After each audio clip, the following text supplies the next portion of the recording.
Can you provide more spiritual advice? I'm having a hard time getting my life back on track despite tons of cleansing and using the spiritual tools. Okay, so a lot of times what happens is when you're struggling with any kind of symptom or condition, it kind of takes us to a place of like, what is our purpose in life? Why are we here? Does our existence even matter? And then you look out in the street and you see people just hustling and bustling. They don't have any problems. None of them. Nobody else has any problems at all. Okay, so you get a lot of that too, where people are seeing that out there. And I think what happens is, and everybody's different, keep that in mind. Everybody's different with how they handle any kind of symptom, condition, or chronic illness. But if you're even struggling with a chronic illness, you haven't tapped into how spiritually powerful that really is. If there's any, I'm getting emotional. I'm getting emotional here. Shake it off. It's just that I feel really bad for people who are struggling out there and struggling with chronic illness. It saddens me and saddens my heart, because what happens is there's nothing more challenging than when you get a symptom or condition. It is a challenge. Forget Olympics. Illness is a different story, because I've had an Olympic athlete from time to time, a new one too here, and another one here, and over the years another one, and every few months one's reaching out to me because they're like, why can't I heal this inflammation? I've already done, the ice baths, and I've done this and this and this and this, recommended by their doctors or whatever. And they come to me and like, I need to speed this up. And I'll be like, oh, because you need this, this, this, this. But the point is that when you're chronically sick and an athlete gets sick, it's like a whole nother game, because they feel like they're in prison. They feel like they've been in prison. They feel like they have a life sentence or a sentence of 10 years or 5 years. If an athlete gets sick and they have chronic illness and they have fatigue and so forth, they have this feeling like they're left behind. They have this sense of feeling like they're not running with the pack, and that they've been left behind. And they have this feeling that they're in like a prison, even though they're not, and they're in their house and they're living their life. And maybe they're walking, and maybe they're talking, and maybe they're not bedridden, but they're still struggling where they can't get back on their game because they got some kind of chronic illness of some kind. And when that hits, it's like a whole nother level. And I've had Olympic athletes and all kinds of different people who've, work at bodybuilders and so forth tell me, hey, I didn't know it was going to be this hard. I thought people were sick, go to the doctor, get fixed. I'm an athlete. I'm a football player. I'm an NFL football player, AW. What the hell is going on here? And I'm like, yeah, because it is a different thing. It's a spiritual experience, just as much a physical or an agonizing physical experience. It's not like a torn ACL. It's not like, Achilles heel. It's ruptured. It's not like, too many concussions, although that could be really bad and lead to problems later, obviously. But it's something where you feel like you're trapped now, and you feel like the devil is holding you down and holding you back. And you feel that, you can't escape, because I've actually even heard it described almost to that degree from people who have come to me. They feel like the devil's holding them down. And being sick with chronic illness is a spiritual experience, but you have to tap into how powerful that really is. And it may mean you don't really know, in a sense where you haven't locked into it and really got in there and been like, I am spiritually powerful. This is a spiritual experience that's going to prove its value and its unique nature to what I'm going through. I am going to succeed in my healing, and then I'm going to have this spiritual leverage that would never exist otherwise.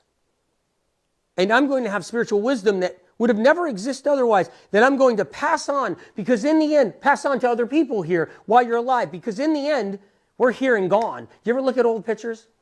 And then if you're watching an old rerun or something like that, and you're like, are they even alive anymore? And you go looking into it, it's like, no, they're not. That's what people do. They go looking and they're like, this person's gone, that person's gone, that person, because life is like that. So when we get sick and we struggle, we have to hang in there because we're getting the jewels, we're getting the gold, we're getting the gems. Those are the real ones right there. Because when you're chronically sick and you go through something like this, where you're struggling and you're trying to cleanse and detox and heal, it's taking time to heal. You're just accruing and accruing and accruing more and more gold, the weight. So you have to understand something. That point is you go through that much and it's like a weight that creates a spiritual power that then becomes light and lighter. And then you become so wise beyond your years. Forget beyond your years. Wise beyond your lifetimes. And it's that power that comes from it. So what I recommend is you listen to the Medical Being Podcast, Breaking Twigs. Medical Being Podcast. You listen to the Medical Being Podcast. Look for the Breaking Twigs episode. Have you done that? How many times are you breaking twigs? So you're looking for that spiritual support. Medical Being Information has so much spiritual support. It's ridiculous. Have you done the brain meditation? Have you do the broken twigs? Are you sitting by the water with the waves at the beach? Are you doing the golden rope? How many times have you done the golden rope? How many times have you done the liver rescue meditations? Go through them and look. Look through the books. Look at the Medical Being Podcast and grab onto some of these tools and use them. Is a demon in your way? Is there a demon in your way? Are you whistling? Do you have your chessboard out?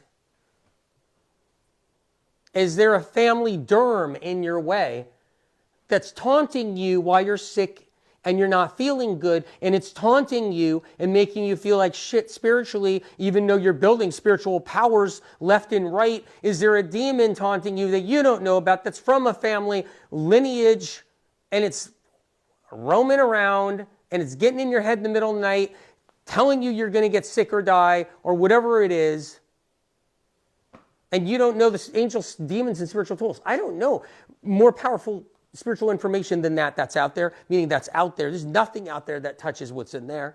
But so there's things to do.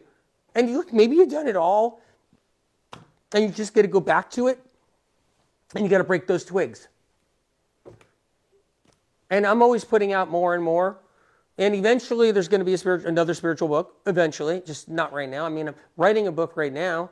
I'm writing a book right now that I really believe you guys are really going to like. How is it possible to be happy and at peace in this messed up and corrupt world? It's the little things. It's the little things. Very important to know, okay? It's all the little things, even the smallest. Looking at the beautiful birds, that alone is so powerful. And see things that God wants you to see. See things in nature that God wants you to see, and remember that your soul most likely has been here before and has seen a lot of things. And so a soul is filled with all kinds of beautiful memories from the past and beautiful experiences. And, we have to think about there's other things we can think about to kind of persevere past all the terrible things that are happening in this world. Understanding light and darkness is critical too. There's evil people on the planet. Like, seriously.